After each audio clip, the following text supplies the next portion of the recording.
আসসালামু আলাইকুম। আপডেট রাতের বাংলা সংবাদে স্বাগতম। শুরুতে জানিয়ে দেব সংবাদ শিরোনাম। বিএনপির ঘাঁটিতে এমপি হতে মরিয়া ৪ নেতা, আলোচনায় হাসনাত আব্দুল্লাহ। নির্বাচন কমিশনারকে ৯ প্রস্তাব গণ অধিকার পরিষদের।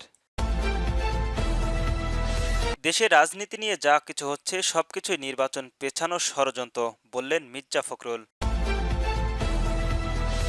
সর্বশেষ জানিয়ে দেব, দলের দোসররা বিএনপির সদস্য হতে পারে না, বললেন রিজভী। শুনছিলেন সংবাদ শিরোনাম, এবার বিস্তারিত। বিএনপির ঘাঁটিতে এমপি হতে মরিয়া ৪ নেতা, আলোচনায় হাসনাত। বিএনপির ঘাঁটি হিসেবে পরিচিত কুমিল্লা ৪ আসনের এমপি হতে মরিয়া হয়ে উঠেছেন বিএনপির কেন্দ্রীয় ও উপজেলার ৩ নেতা। তারা হলেন বিএনপির কেন্দ্রীয় নির্বাহী কমিটির সদস্য ও সাবেক ৪ বারের এমপি ইঞ্জিনিয়ার মঞ্জুরুল হাসান মুন্সী, ছাত্র কেন্দ্রীয় কমিটির সাবেক সহ সাধারণ সম্পাদক এম আরুয়াল খান, কুমিল্লায় উত্তর জেলায় বিএনপির সদস্য সচিব এম তারেক মুন্সী, বিএনপির কেন্দ্রীয় নির্বাহী কমিটির সদস্য ও বেলজিয়াম বিএনপির সহসভাপতি সাইদুর রহমান লিটন। এদিকে এই আসনের আলোচনায় রয়েছেন জাতীয় নাগরিক পার্টির এনসিপির দক্ষিণ অঞ্চলের মুখ্য সমন্বয়ক হাসনাত আব্দুল্লাহ। 1-11-এর পর 2008 সালের জাতীয় সংসদ নির্বাচনের একটি নাটকীয়তার মধ্য দিয়ে এই আসনটি হাতছাড়া হয় বিএনপির। স্বৈরশাসক হাসিনা পতনের পর আসন পুনরুদ্ধার ও এমপি হতে কাজ শুরু করছেন এই ৪ নেতা। তবে বিএনপির সঙ্গে জাতীয় নাগরিক পার্টির জোট হলেও পাল্টে যেতে পারে এই আসনের মনোনয়ন হিসাব নিকাশ। এনসিপির হয়ে ব্যাপক কাজ করে যাচ্ছেন হাসনাত আব্দুল্লাহ। এদিকে গত 26শে অক্টোবর রাজধানীর গুলশান কার্যালয়ের ইঞ্জিনিয়ারিং মঞ্জুরুল হাসান মুন্সী, তার ছেলে ব্যারিস্টার রেজিউল আহসান মুন্সী, এম আইরুল খান, এম তারেক মুন্সী ছাড়াও অন্যান্য ৫ নেতারা ডাক পেলে বাদ পড়েছেন বিএনপির কেন্দ্রীয় নির্বাহী কমিটির সদস্য ও বেলজিয়াম বিএনপির সভাপতি সাইদুর রহমান লিটন। অপরদিকে জাতীয় পার্টি থেকে আওয়ামী লীগের যোগ দিয়ে নৌকার প্রতীকের মনোনয়ন পান সাবেক প্রধানমন্ত্রীর সচিব এম গোলাম মোস্তফা। ওই নির্বাচনে বিএনপির প্রার্থী সুনিশ্চিত বিজয় ঠেকাতে কৌশল প্রচারণার নামে প্রতিদ্বন্দ্বিতা প্রার্থীরা। নির্বাচনের দিন সকাল থেকে প্রচারণা চালানো হয় মঞ্জুল আহসান মুন্সী গ্রেপ্তার, এমন সংবাদে বিএনপির দলীয় নেতাকর্মীরা ও ভোটের মাঝে আতঙ্ক ছড়িয়ে পড়ে। দিনভর এমন নাটকীয়তার পর বিকাল ৩টায় আইন শৃঙ্খলার বাহিনী গ্রেপ্তার করেন মঞ্জুর মুন্সীকে। ওই নির্বাচন বিজয়ী হন আওয়ামী লীগের প্রার্থী এম গোলাম মোস্তফা এবং বিএনপির হাতছাড়া হয় আসনটি। এরপর 2018 সালের নির্বাচনের আসনটি পুনরুদ্ধারের সুযোগ তৈরি হলেও বিএনপির ভুলে সেই সুযোগটি হাতছাড়া হয়। নির্বাচন কমিশনারকে ৯ প্রস্তাব গণ অধিকার পরিষদের। আসন্ন জাতীয় সংসদ নির্বাচনের অবাধ, সুষ্ঠু ও গ্রহণযোগ্য করার লক্ষ্যে ৯ দফার লিখিত প্রস্তাব পেশ করেছেন গণ অধিকার পরিষদ। বুধবার 29শে অক্টোবর বিকাল ৪টায় প্রধান নির্বাচন কমিশনারের সঙ্গে গণ অধিকার পরিষদের বৈঠকের প্রস্তাবনা তুলে ধরা হয়। দলটির সভাপতি নুরুল হক নুরুর নেতৃত্বে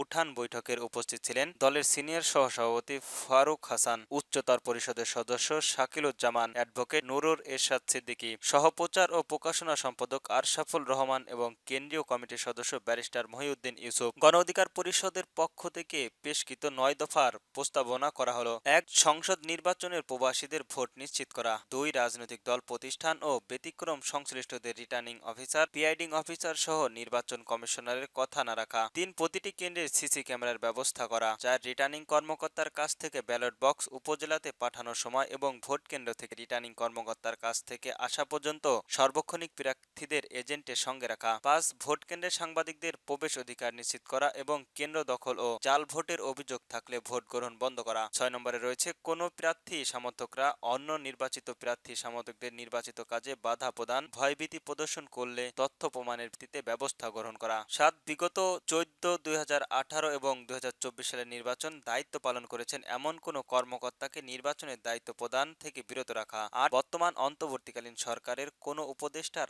আগামী জাতীয় সংসদ নির্বাচনের অংশগ্রহণ করতে পারবে না এমন বিধান যুক্তি করা হয়। ৯. তসলিফির পর প্রশাসনকে ঢেলে সাজানো। এইসব নির্বাচন পেছানোর ষড়যন্ত্র, বললেন মির্জা ফখরুল। বিএনপির মহাসচিব মির্জা ফখরুল ইসলাম আলমগীর বলেছেন, একটি কথা খুব পরিষ্কারভাবে আমরা বলতে চাই, যেটা আমরা এর আগেও বলেছি, যে আমরা মনে করি যে সব সংকটগুলো মূলেই রয়েছে বিষয়টা। এটা হচ্ছে সেই সত্যিকার অর্থে একটা গ্রহণযোগ্য নির্বাচনের বানচাল। সেই নির্বাচনের মধ্য দিয়ে জনগণের যে পার্লামেন্ট তৈরি হয়, সেই পার্লামেন্টের এইসব যে সংস্কারগুলো হয়েছে তাকে তারা সংবিধানের মধ্য দিয়ে নিয়ে আসে এবং সেভাবে দেশ চালাবে। বৃহস্পতিবার দুপুরে এক আলোচনা সভায় জাতীয় ঐক্যমত্য কমিশনের প্রণীত সুপারিশমালার উপর প্রতিক্রিয়া জানতে গিয়ে বিএনপির মহাসচিব এসব কথা বলেন। মির্জা ফখরুল বলেন, আমরা সেই কারণেই বিগত ৫ আগস্ট বিপ্লবের পর থেকে আমরা নির্বাচনের কথা বলেছিলাম। তখন আমাদেরকে অনেকেই বলা হয়েছিল আমরা ক্ষমতা চাই, সেই জন্য আমরা অধিক দ্রুত নির্বাচন চাচ্ছি। আজকে প্রমাণ হচ্ছে যে এই নির্বাচনটা যত দেরিতে হবে তত দেরি সেই ফ্যাসিবাদী শক্তিশালী দেশগুলো দেশে আসার জন্য বাংলাদেশের অস্থিতিশীলতা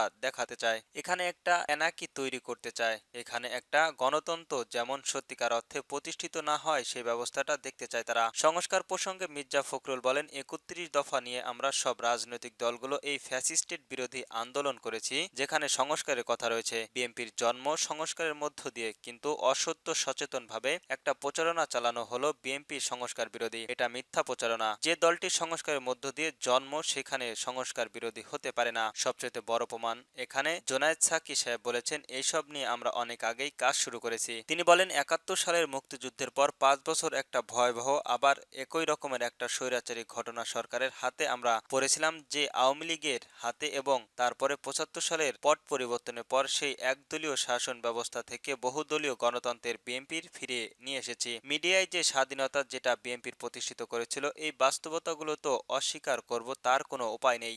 আমরাই ফর্ম অব গভর্নমেন্ট থেকে পার্লামেন্টারি অফ গভর্নমেন্ট নিয়ে এসেছি। ফ্যাসিস্ট দলের দোসররা বিএনপির সদস্য হতে পারে না, বলল রিজভী। নরসিংদী জেলায় বিএনপির সংসদ সংগ্রাম কর্মসূচিতে দলকে সুসংগঠিত ও জনগণের দল হিসেবে গড়ে তোলার আহ্বান জানিয়েছেন বিএনপির সিনিয়র যুগ্ম মহাসচিব অ্যাডভোকেট রুহুল কবির রিজভী। তিনি বলেন, যারা চাঁদাবাজি করে, লুটপাট চালায়, সাধারণ মানুষকে হয়রানি করে, খুনি সন্ত্রাসী ও ফ্যাসিবাদের দলের দোসররা তারা বিএনপির সদস্য হতে পারে না। বুধবার ২৯ অক্টোবর দুপুরের মাধবদীর হেরিটেজের রিটোর্টস মিলায়তনে জেলায় বিএনপির আয়োজিত সংসদ সদস্য কর্মসূচিতে প্রধান অতিথির বক্তব্যে তিনি একথা বলেন। তিনি আরো বলেন, বিএনপি হবে একটি সুসংগঠিত ও আদর্শ ভিত্তিক রাজনৈতিক দল। এই দলে যোগ দেবেন শিক্ষক, চাকরিজীবী, রিকশা চালক, ক্ষুদ্র ব্যবসায়ী ও সাধারণ মানুষ। বিএনপি জনগণের দল। জনগণের শক্তিতে বিএনপি নতুন ভাবে দাঁড়াবে। তারেক রহমান ও বেগম খালেদা জিয়ার নেতৃত্বে বিএনপি এগিয়ে যাবে। বিএনপিকে ভাঙতে যতই ষড়যন্ত্র করা হোক ব্যর্থ হবে। আমরা লড়াই করে আজ এখানে এসেছি,